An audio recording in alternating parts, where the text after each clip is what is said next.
122편, 23편 두 편입니다.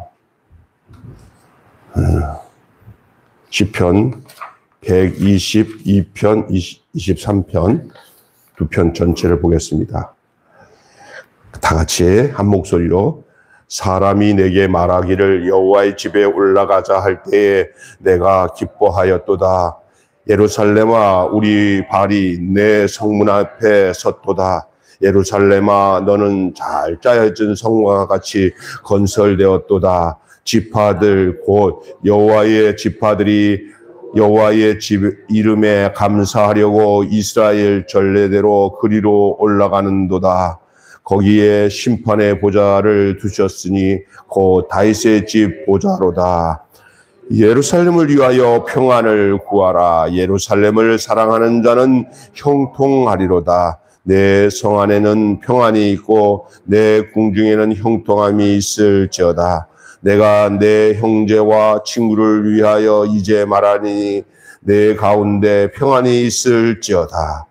여호와 우리 하나님의 집을 위하여 내가 너를 위하여 복을 구하리로다. 123편 하늘에 계신 주여 내가 눈을 들어 주께 향하나이다. 상전의 눈을 바라보는 종들의 눈같이 여주인의 손을 바라보는 여종의 눈같이 우리 눈이 여호와 우리 하나님을 바라보며 우리에게 은혜 베풀어 주시기를 기다리나이다. 여호와여 우리에게 은혜를 베푸시고 또 은혜를 베푸소서. 심한 멸시가 우리에게 넘치나이다. 안일한 자의 조소와 교만한 자의 멸시가 우리 영혼에 넘치나이다. 아멘.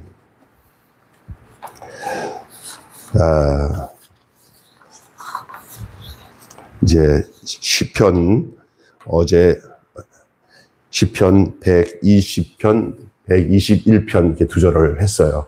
그 중에 우리가 제일 초점적인 게 이 시편 지금 120편 이후의 내용 중에 가장 중심적인 게 뭐냐면 우리가 우리의 시선을 어디에 두고 사는 것이 얼마나 중요한지를 말씀하고 있어요. 조금 전에 찬양을 불렀을 때 주만 바라볼지라 그랬잖아요. 주만 바라볼지라. 또 히브리서에 믿음의 주여 온전케 하신 예수 그리스도를 바라보자 했습니다. 여러분의 시선은 어디에 가 있습니까? 세상에 가 있습니까? 아니면 이 세상에 어떤 돈에 물질에 가 있습니까? 어디에 여러분의 삶에 초점을 두고 있는지 한번 먼저 생각해 볼 수 있는 시간이 되었으면 좋겠습니다. 나의 눈은 어디를 향하고 있는가? 그 시선은 어떻게 고정되어 있는가? 예수님이 파도가 치고 풍랑이 있는 바다에 걸어오는 그 복음서 내용에 보면 있어요. 그걸 이제 예수님을 바라보던 제자 베드로가 예수님을 알아봐요. 물결을 쳐니까 예수님이 너도 와라, 너도 와. 그래서 예수님만 바라보고 밑에 풍랑을 바라보지 않고 예수님을 바라보니까 베드로도 예수님처럼 바다 위를 걷는 거예요. 그러다가 베드로가 예수님 바라보기를 그치고 눈을 아래로 내리깔면서 뭐를 본 거예요? 풍랑을 바라보니까 그냥 금방 그냥 물에 빠져버리고 말았어요. 우리가 그걸 여러 가지로 여러분이 볼 수가 있어야 돼요. 세상은 풍랑 많아서 우리가 어느 곳이든지 빠질 수밖에 없는 그런 상황입니다. 이런 상황에서도 빠지고 저런 상황에서 빠지고 힘든 상황이 돼요. 그런데 우리 주님이 베드로를 나를 바라보라고 하실 때 베드로가 예수님을 바라볼 때는 풍랑을 그냥 저벅저벅 예수님처럼 걸어갔어요. 주님만이 우리를 주님같이만 주님이 자기 혼자만하게 살라고 하지 않고 자기를 바라보는 자에게 주님 똑같은 능력과 삶을 이길 수 있는 힘과 권능을 허락해 주시는 것인 줄 믿으시기 바랍니다.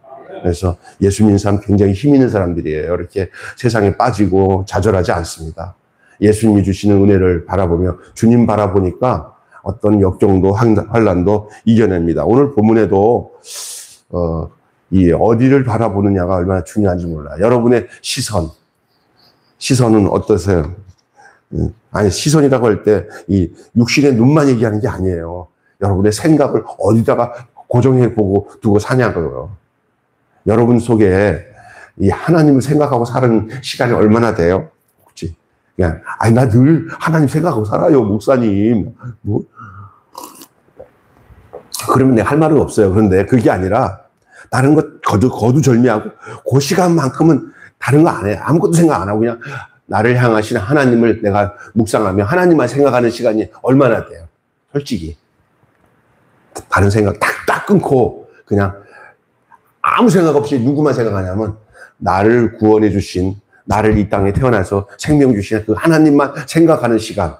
하나님께 내가 집중해서 그분만 생각해서 그냥 다른 거는 다 거두절미하고 하나님을 향해서만 멍 때리는 시간. 어떤 사람은 아무것도 생각 안 하고 멍 때리는 사람이 있대요. 어디 가서 그게 좋대. 그래가지고 그냥 지금 뭐 나사 풀린 눈처럼 멍 때 그게 편하대. 그래가지고 저 어디 놀러 가면은 그런 시간이 자기에게는 좋대. 근데 그건 참 그거는요 사탄에게 잡혀 먹을 수 있는 아주 굉장히 좋은 찬스가 돼요. 멍 때리는. 근데 이건 아니라 내가 모든 걸 다 접어두고 다 욕심 다 내려놓고 하나님을 향해서만, 그리고 그분에게 감사와 찬양과 영광을 돌리는 그 시간이 5분이든지 10분이든지 있냐고요.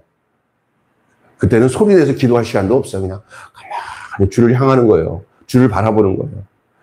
지금까지 지내온 자기 인생 앞에 하나님의 감사와 앞으로도 주님이 나를 인도하실 것에 대한 감사와 탁 보면서 그냥 주님을 향하는 거예요. 우리 집사님 그런 생각 하루에 한 번이라도 하십니까? 아이고. 제가 생각을 합니다. 그다음 모든 이게 말씀 듣고서 없다는 것을 실합니다. 쉽지 않아요. 다들 있잖아요. 바쁘게 막 움직이면서 자기 생각을 안 하는 거야. 그냥 내게 하나님은 오시고 그냥 아주 순수한 마음으로 하나님만 바라보는 거야. 하나님만 생각하는 거야. 거기에는 누구에 대한 분노도 없고, 또 나 잘났다고 생각하는 잘난도 없어요. 그냥 완전히 무색이야. 거기에 아무 생각 없이 무념이지, 무념. 그 생각 속에 누구만 담아두냐면 하나님만 담아두는 거예요. 할렐루야. 그 시간이 필요해요, 진짜. 그러면 절대 하나님 그냥 거저 지나치지 않으시고, 그 시간이 지나면 지날수록 하나님의 음성이 아주 생생하게 나에게 찾아와서 이런 소리를 하실 거예요. 너 오래 기다렸다. 나 너 오래 기다렸다. 무슨 생각? 이런 시간을 내가 오래 기다렸다. 네가 들으려고 시간도 안 내줬잖냐. 너 왜 이렇게 내 말 들으려면 피하고 내가 말 좀 하려면 피하고 그러냐. 너 진짜 오래 기다렸다. 그럴 것 같아. 나도 그래. 내가 보니까 의외로 장로님들, 안수집사님들 사회 나가서 사업하고 하는데 믿음 좋다고 하면서도 진짜로 이렇게 하나님을 깊이 만나는 거 쉽지 않아요. 우리가 열심히 일하는 것도 중요하지만 그 긴 시간도 아니에요. 어떤 사람에게는 딱 1분일 수도 있어요. 예? 그런 시간을 딱 가질 수 있는 어떤 그런 습관들, 훈련도 필요해요. 그래서 자기의 정해진 시간을, 기도의 시간을 막 소리내서 구하는 시간 아니라 깊은 상념에 들어가는 것처럼 깊이 그냥 내 생각 없이 멍 때리는 게 아니라 하나님을 담아두는 거예요. 하나님이 내 안에 오세요. 하나님, 나 조용히 나 혼자 아무것도 안 합니다. 당신만 바라봅니다. 나를 주시해 주세요. 내가 하나님께 시선을 두고 있으니 주님도 저를 두고 시선을 두고 계시죠? 하고 주님께 기다려요. 아무 소리 없을 때는 그냥 아무 소리가 없는 게 응답인 줄 알고 그냥 가면 돼. 그렇게 하루, 이틀, 3일, 어느 날 그렇게 하다가 어느 날 여러분에게 하나님이 찾아오십니다. 아멘? 그때는요, 눈물, 콧물 흘리면서 여러분의 상태를 정확하게 보여주실 때 하나님께 감사의 눈물을 흘려요. 내가 처음 주를 만났을 때, 이 노래 알잖아요. 주님 앞에 정말로 주님 만나는, 신앙생활은 이렇게 성경 많이 읽고 막 그냥 사람들 교제하고 이런 것도 신앙생활의 한 내용이지만 제일 중요한 건 나와 하나님 관계예요. 그리고 내가 얼마나 하나님을 이렇게 눈 열어서 하나님의 눈을 볼 때 하나님의 눈에 대해서 아유 죄송해요, 이게 아니라 그냥 떳떳이 하나님을 볼 수 있는 사람이 되느냐가 중요한 거예요. 믿습니까? 예? 여러분, 오늘 설교 다 끝났습니다. 이것만 알고 가도 설교 다 끝난 거예요, 사실은. 오늘 본문 말씀 중에 시편 22편은 시인이 잘 정돈된 예루살렘을 바라보며 그곳에 평화의 도시가 되기를 기원해요. 여러분, 대한민국이, 그리고 우리가 사는 동네나 우리의 친지, 가족들, 우리의 교우들이 주님의 샬롬, 평화의 장소가 되기를 기도하시기를 바랍니다. 나만 편안하다고 세상이 편해지는 게 아니라 나를 둘러싸고 있는 모든 것들이 하나님의 평강 가운데 있을 때 나 또한 그 안에서 그 평강의 복을 누리게 되는 거예요. 그래서 여러분이 왜 나라를 위해서 기도하는지 아세요? 나라가 평안해야 우리가 하는 모든 일상의 삶도 평안해지기 때문에 그렇고요. 그렇습니다. 그러나 그 평안의 주체가 우리가 뭐 애쓴다고 평안되는 것도 얼마 있겠지만은 그러나 그는 별로 큰 효과 없고 하나님께서부터 흘러나오는 평강이 있어야 된다는 것이 오늘 시편 122편의 내용이고요. 123편은 조롱과 멸시를 받는 시인이 하나님의 도우심을 구하는 기도예요. 우리 이 땅에 살아가는 동안에 조롱도 당하고 멸시도 당해요. 여러분 인생 살면서 좀 못 배웠다고 조롱당하고 또 여러 가지 돈이 없다고 조롱당하고 뭐 이런 사람들 참 많습니다. 그리고 멸시당하는 것들. 사람 살면서 제일 나쁜 게 뭐냐면요. 사람들을 멸시하거나 조롱하거나 아니면은 그 아이들 사이한테는 뭐냐고 그러잖아요. 그죠? 애들 왕따 시키는 거. 근데 그거 악한 거거든요. 도리어 옛날에 우리 딸이 그러더라고요. 어떤 애 하나가 학교 전교 회장이었어요, 딸이. 근데 어떤 애를 좀 이상한 애가 하나 있대요. 걔를 막 왕따 시키고 막 이렇게 하니까 자기 이제 우리 딸은 애들이 다 좋아하고 같이 우리 딸과 한테 어울리고 싶어 하는데 우리 딸이 이런 생각이 들더라고요. 쟤를 내 옆에다가 두면 되겠다. 그래서 자기 옆에다 두었대요. 그러니까 내가 참 네가 진짜 목사 딸이구나 속으로. 그게 중요한 거거든요. 다른 애들과 어울려서 그 아이를 왕따시키거나 멸시하는 게 아니라 도리어 자기 곁에 둠으로 인해서 보호도 해주고 자기가 다른 애들과 화목하는 것을 걔가 쟤랑 친하대. 쟤한테도 괜찮아. 좋은 사람이 되도록 좋게 다른 애들이 대하도록 해주는 게 얼마나 중요해요. 그게 우리 그리스도인들이 해야 할 일인 줄 믿습니다. 난 어떤 모임과 단체에서 누구 하나가 좀 문제가 있어가지고 막 이제 사람들이 그 사람에 대해서 얘기할 때 좀 그만하라. 그리고 난 뒤에 몇몇 좀 되어진 사람들한테 그 사람 좀 이렇게 잘 챙기고 돌봐주세요. 그러면 예 알았어요. 그거 알아들어요. 그러면 서로 이게 영적으로 투명하고 좋은 분들은 그러면 어느 날 지나가 보면 어때요? 이게 잘 적응해요. 한바탕은 큰일 날 뻔했어요. 그냥 초기에 진압을 해버려서 이게 화목해하는. 그래서 그리스도인은 모든 사람들로 하여금 평화롭고 화목해하는 거예요. 아니 문제가 없는 사람들한테 잘하는 건 다 잘할 수 있어. 아멘. 네, 문제가 없는 사람들을 잘할 수 있도록 주님께 기도해 나가는 저와 여러분 되시기를 주님의 이름으로 축원합니다. 어떤 사람들은 목회가 너무 힘들다고 어떤 후배 목사가 목사님 나 이게 목사가 돼서 이 목사하는 게 이게 힘들 줄 저만 몰랐어요. 그래요. 학교에서 공부할 때는 편했는데 목회 하다 보니까 그러더래요.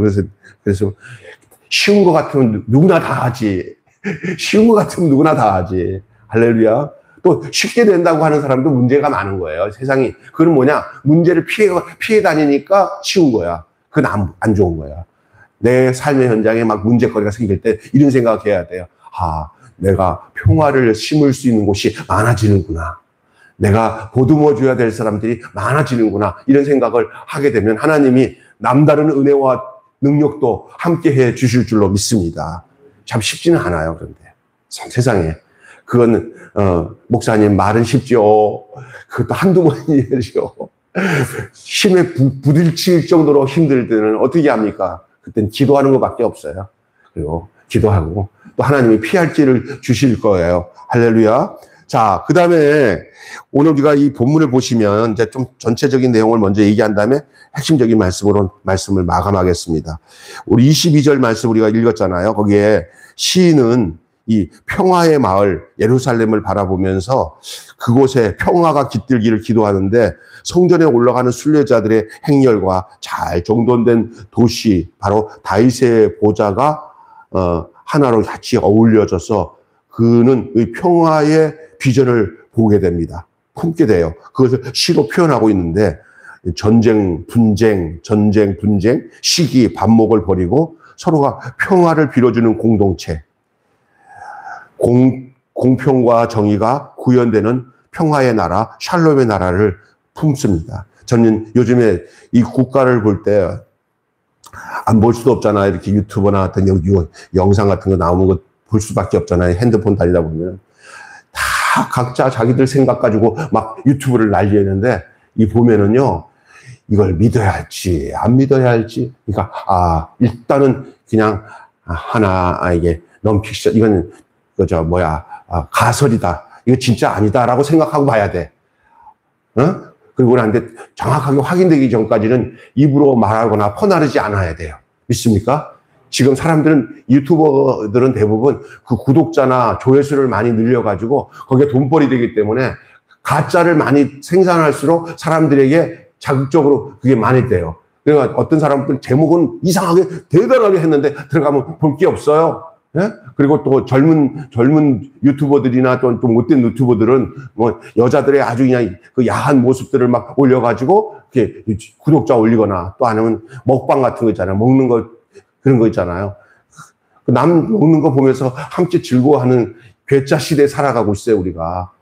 이런 것들 보면서 이거 다 살짝 하는 거예요. 그냥 살짝 눈요깃거리는 되지만 믿을 거리는 되지 않고 우리가 그런 거 안 믿고 기도 많이 하고 우리의 상황을 잘 하나님 앞에 판단하면 뭐가 어떤 건지 다 하나님이 알려주시는 줄로 믿습니다. 그냥 여론의 사람들의 분위기에 따라가갖고 그걸 믿고 따라다니다 보면은 참 잘못된 목사님들도 막 그냥 뭐 교회 목회보다 저쪽 강화문 가갖고 뭐 막 이러고 나는 그게 아니라고 막 그렇게 하면 안 돼요.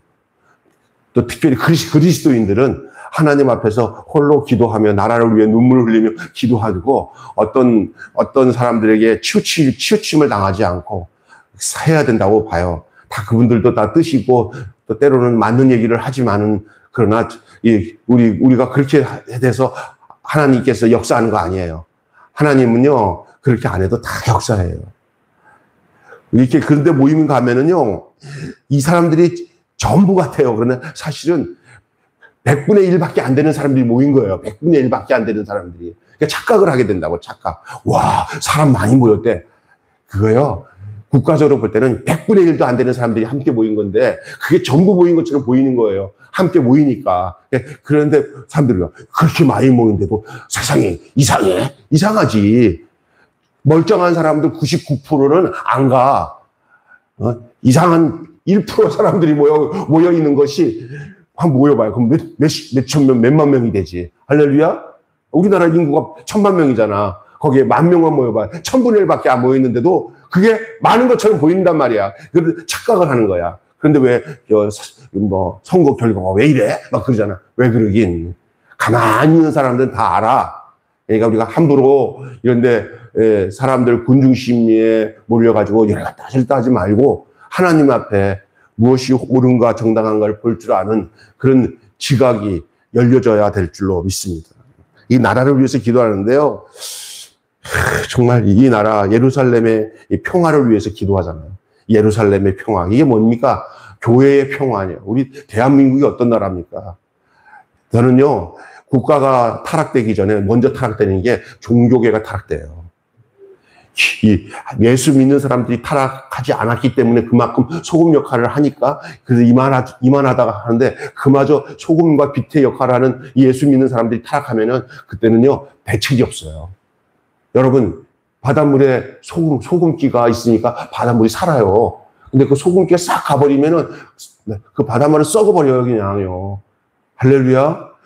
기독교인들이 많은 숫자는 아니더라도 그 사람들이 진짜 되게 신앙을 가지고 그 사회 곳곳에 있으니까 그래도 하나님께서 그리고 맛을 내고 또 부패도 방지하는 거지. 그 소금기가 싹 사라져 버리면 다 상하는 줄 믿습니다. 우리 옛날 요즘 같은 날은 이제 이게 이게 덥고 하면은요 자꾸 냉장고가 있고 냉동실에서 되지만 우리 어릴 때나 우리 예전에 우리의 조상들은요 그 음식을 보관하는 방법은 냉장이 없었어요. 뭐를 했어요? 다 간고등어가 뭔지 아세요? 예? 그냥 소금에 절여야 뭐죠? 그게 부패가 안 돼요. 근데 예수님이 우리가 보고 뭐라고 했어요? 너희는 세상에 뭐라고 했어요? 소금이다. 소금이 되라고 그랬어요? 소금이라고 그랬어요? 소금이라고 그랬어요. 그런데 어떤 사람은, 소금 되게 해주세요 하다가 그냥 끝나. 소금 됐어, 벌써. 그냥 소금이니까 소금으로 살면 돼. 근데, 주여, 소금이 되게 해주세요. 백날 소금이 안 된 상태에서 소금이 되게 해주세요 하면 안 되는 거예요. 예수님이 말씀하신 거 잘 봐요, 성경에. 너희는 세상에 소금이 되어라. 안 그랬어요. 너희는 세상에 소금이니. 그랬어요. 할렐루야. 그러니까 소금인 상태로 사세요. 소금이 되려고 하지 마시고. 그러면 끝내 돌덩어리가 소금이야. 그러니까 여러분이 녹아지고 희생하고 우리가 이 땅에 살면서 왜 이렇게 내가 손해봐. 내가 왜 이렇게 희생해? 당연한 거 가지고 왜 투덜거리냐고. 여러분, 선한 일을 하면서 내가 왜 이렇게 선한 일을 하지 말고 이건 당연히 해야 되는 거예요. 소금이 왜 내가 녹아져? 자기는 녹는 게 사명이에요. 왜 그런지 아세요? 그래야 배추가 절거지고, 그리고 그 모든 것이 상한 것이 해결되는 것 때문에. 이 나라가 소금 되려고 하는 사람이 소금이 안 되고 자기 역할을 제대로 안 하면서 평화롭게 되게 해달라고 하면 안 돼요. 기독교인들이 먼저 새로워져야 되는 것이죠. 우리 사회 공동체가 이런 모습이 되어줄 수 있도록 꿈꾸는 거예요. 정말 예수 믿는 사람이 정말 소금답게 예수님의 제자답게 백성답게 사는 그 아름다움, 교회가 되게 해. 교회를 생각하면 막 감동이 돼야 되는데 또 저 교회도 또 그래. 경찰차가 막 쭉 이뤄졌대. 이러니까 그 교회 장로인지도 모르고 우리 아는 집사님이 그분 앞에 그 교회 얘기하면서 그 경찰차가 거기 쭉 있어서 좀 거기 그랬더니까 나중에 누가 그 교회 장로님이라고 그러니까 그렇게 해가지고 얼마나 민망했는지 우리 그 집사님이 바로 연 집사님. 그 장로님이 자기 교회라고 얘기는 못하겠고 그잖아요. 그게 얼마나 창피해요. 그러니까 교회는 달라. 이런 모습들이 교회가 보여지면 그 지역사회 다른 거예요.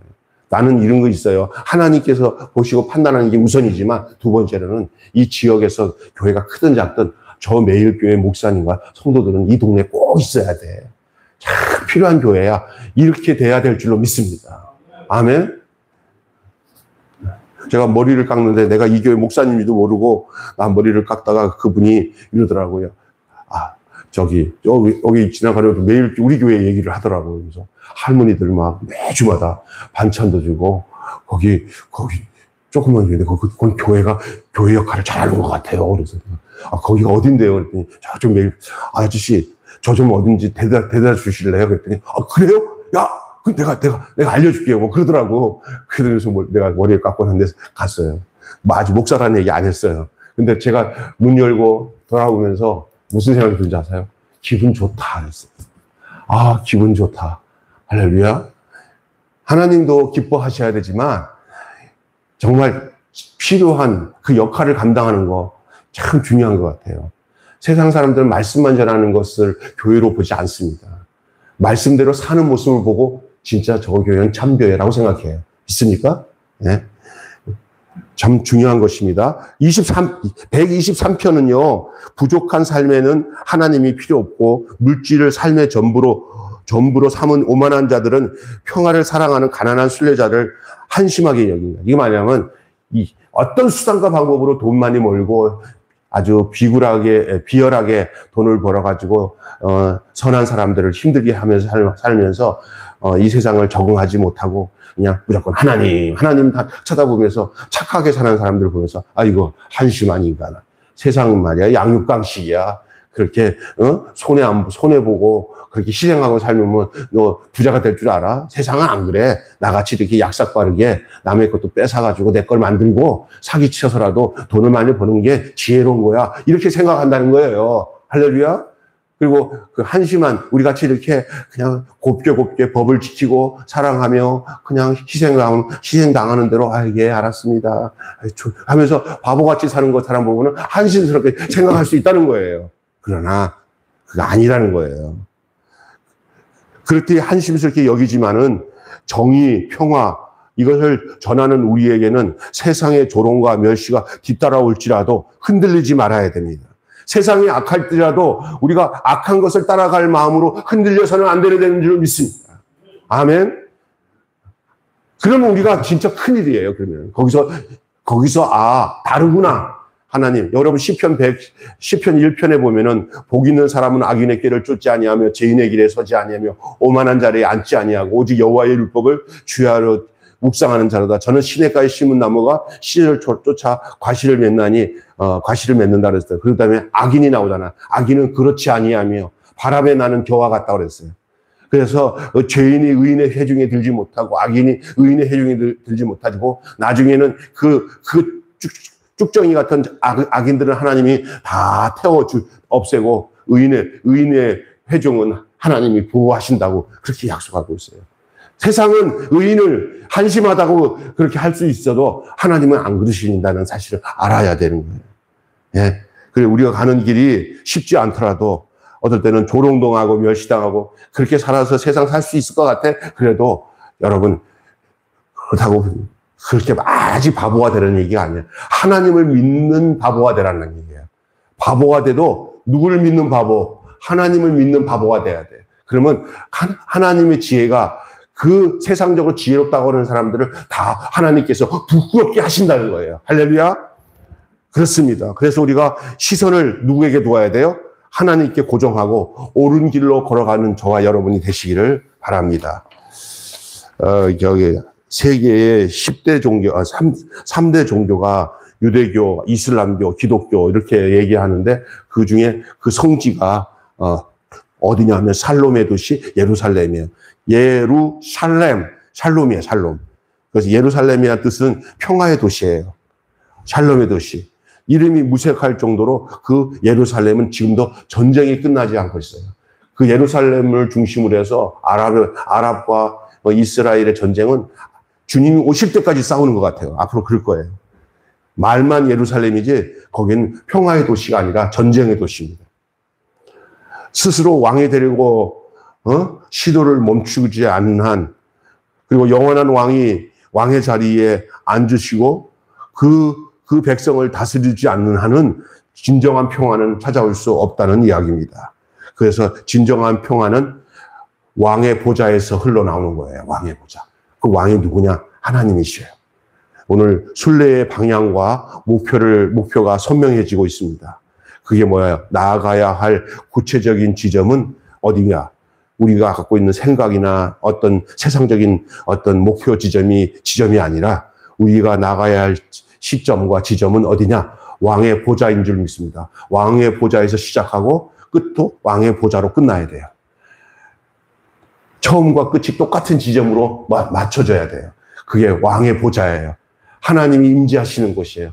여러분의 마음과 가정과 삶 전체에 왕이신 하나님이 여러분을 다스리고 통치하시는 역사가 늘 있기를 주님의 이름으로 축원합니다. 아멘. 그래서 그 왕의 보좌인데 성문과 성읍에서도 늘 감사로 예배하지만 거기에 안 만족할 수 없습니다. 궁극적으로 평화의 왕이 다스리는 보좌로부터 정의와 공평과 땅끝까지 흘러가는 그것을 샬롬의 완성이라 말할 수가 있습니다. 또 오늘 본문 보면은 이 손이 나와요. 여호와의 손. 거기 여자들의 그 손이 나오잖아요. 도움을 구하기 위한 손을 표시할 때 성경에 손이라고 표시가 된 게 뭐냐면은 그게 보호와 안정과 돌보심이에요. 제가 지난번에 여호와께서 하나님이 지키신다고 했잖아. 지키시는 거. 이 손이에요, 손. 주의 손이 짧아서 구원하지 못하겠느냐. 하나님의 손이 저들과 함께 하였다. 이 말은 뭐냐? 하나님이 저들을 지키고 보호하신다는 거예요. 여러분의 모든 인생의 영혼 문제뿐만 아니라 여러분의 일상의 모든 삶에 하나님의 손에 도우심이 있기를 주님의 이름으로 축원합니다. 예, 손을 바라봐야 돼요. 누구의 손을 바라봐야 돼요? 하나님의 손을 바라봐야 됩니다. 또한 제일 중요한 것은 은혜를 구해야 돼요. 은혜. 오늘 낮에 부를 찬양이 내가 누려왔던 모든 순간들, 내가 살아왔던 모든 것이 은혜라는 찬양을 우리가 부를 텐데, 은혜를 구해야 돼요. 내 속에 은혜가 있나 없나가 굉장히 중요합니다. 멸시와 조롱이 밀려올 때 순례자가 할 수 있는 것은 은혜예요. 다시 말해서 우리가 이 세상 살아가는 동안에 여러 가지 공고한 일이 생겼을 때 우리가 우리 스스로를 못 이겨내요. 그때 하나님의 은혜가 내 안에 임하여야 내가 그 어려움을 이겨낼 수 있게 되는다는 사실을 말씀하고 있는 거예요. 여러분, 주님의 은혜를 기억하시기 바랍니다. 예? 주님의 은혜가 있어야 말씀이 말씀으로 들려지고 내 마음속에 하나님을 구하는 마음들이 싹 터오르게 돼요. 그래, 하나님을 내가 가까이 해야지. 내가 하나님을 찾아야지 하는 것도 하나님의 은혜가 내 안에 오지 않는 한 있을 수가 없어요. 세상의 조롱이 클수록 하나님의 긍휼은 더 깊어지고 더 넓어집니다. 세상이 더 나를 힘들게 할수록 나는 하나님께 더 가까이 가. 여러분, 가짜 자식은 있잖아요. 그 엄마가 그 아이를 때리면 내 엄마가 아니다고 잘못 입력이 돼버리면 도망치면서 왜 때려 이 아줌마야 하고 도망간대요. 잘못되면. 근데 데려다가 키운 자식이라도 그 아이가 저 엄마는 나의 엄마라는 확신만 있으면 아이를 때리면 아이가 엄마 치마 속으로 들어온대요. 할렐루야? 마찬가지예요. 여러분이 인생을 살아가면서 어떤 일이 어려움 당할 때 여러분이 하나님을 찾고 있는가 아니면 도리어 하나님을 멀리하고 있는가 보면 알아요. 어떤 사람은 왜 이렇게 교회 안 나오시고 신앙생활 안 하세요? 했더니 믿어봤자 그냥 더 어려워요. 교회 안 나는 게 더 편해요. 이거는 있잖아요. 어떤 환경을 바라보는 눈이 하나님을 향한 애정이 아까 전에 가짜 아들과 똑같은 거예요. 근데 어떤 사람은 집사님 안 나오시는데 어떻게 새벽기도 나오셨어요? 이번 주부터 새벽기도 나와야 될 것 같아요.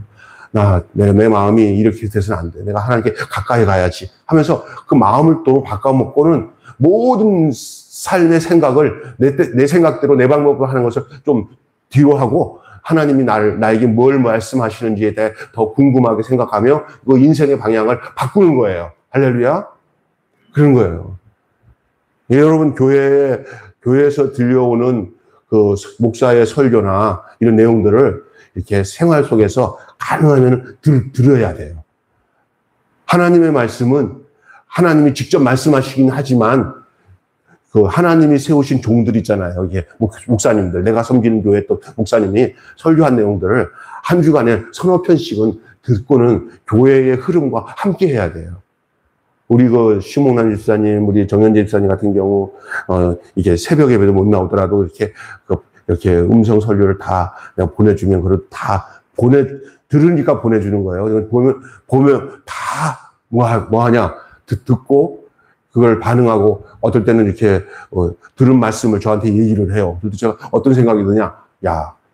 함께 말씀 안에서 같이 가는구나. 이게 참 중요하다고 생각해요. 제가 왜 이렇게 얘기하냐면, 우리 공집사님도 바쁜 가운데 그렇게 말씀을 자꾸 들으면서 생활을 하실 줄로 믿습니다. 아멘. 네. 말씀이 하나님이에요. 말씀이. 그러니까 교회에서 바쁘니까 나는 일하는 사람들 얼마나 바쁘겠어요. 진짜. 목사님 언제 그걸 봐요? 이런 말은 할 말 해요. 진짜. 그래도 그 짬 시간에 가장 중요한 게 뭐냐면 인생의 모든 생사화복을 주관하시는 분은 하나님이세요. 내가 편하게 안전하게 한다고 다 안전한 게 아니야. 지난번에도 이거 머리 이렇게 터져가지고 막 피가 나셨다는데 내가 나한테라도 전화하지 했더니 또 이런 것도 있어요. 걱정할까봐 막 이렇게 하고 뭐 하면 날 텐데. 근데도 한쪽에서는 그래야 제가 또 집사님으로서 기도도 하고 그럴 텐데 앞으로는 좀 그러지 않았으면 좋겠다는 생각이 들더라고요. 그런데 사실은 하나님이 도우셔야 돼요.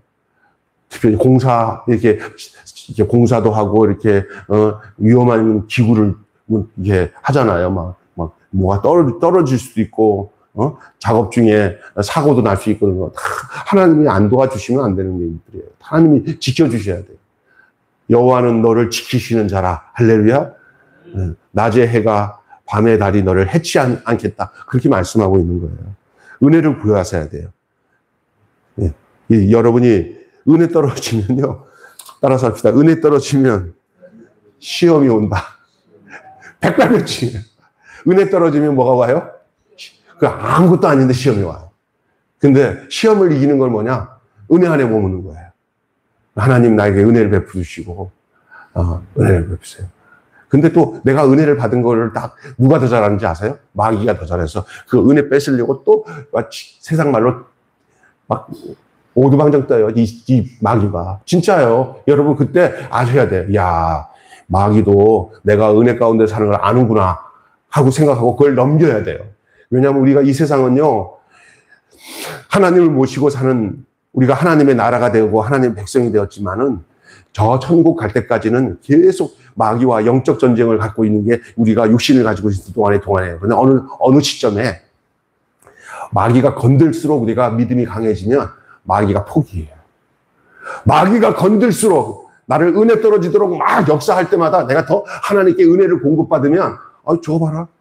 내가 더 은혜 떨어지기 위해서 막 역사를 했는데 아니 더 은혜가 부어지네. 저건 왜 저러지?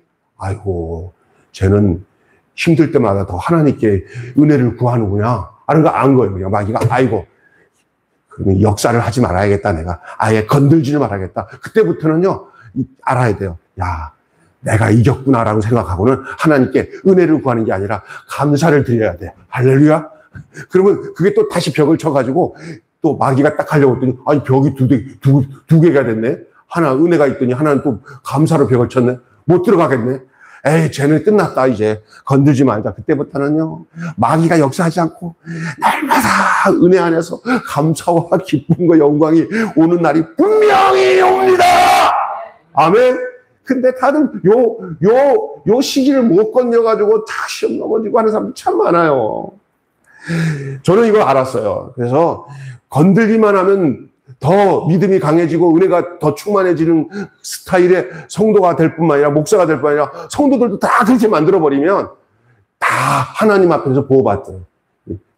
마귀가 얼마나 웃긴지 아세요? 자기 손해볼짓 절대 안 해요. 근데 지가 건드릴 때마다 하나님께 더 가까이 가고 더 은혜가 넘치니까 손에 안 걸려면 안 건드리는 게 낫잖아요. 그죠? 그러니까 여러분 방법을 그냥 어떻게 이제 여러분 할 거예요? 주님께 시선을 두십시오. 은혜를 구하시고요. 모든 평강이 보좌에 계신 주님으로부터 시작되는 것을 아시기를 바랍니다. 결론 맺고 마칠게요. 아침에 너무 길게 할 수 없어요. 다 끝났어요. 혼돈과 공허, 흑암 중에도 하나님은 신실하게 하나님의 일을 하고 계셔요. 우리 신앙생활은 내가 하는 게 아니에요. 하나님 나를 이끌어 가시는 거예요. 여러분 내가 뭐 했다고 생각하지 마세요. 하나님이 이끌어 갔으니까 여기까지 오는 거예요. 앞으로도 그래요. 하나님이 힘을 주시고 은혜를 주시고 축복을 해주셔서 내가 그것에 대해 반응하면서 살아가는 거야. 내가 하나님이 기쁘시게 하는 일을 하긴 하는데 내가 하는 게 아니라 하나님이 이끄시고 인도하시는 거예요. 그래서 신앙생활은 내 일이 아니라 하나님의 일인 줄로 믿습니다. 하나님이 여러분을 보호하시고 이끌어 가시는 아름다운 역사에 여러분이 날마다 아멘 아멘 하며 반응하며 순종하시기를 바랍니다.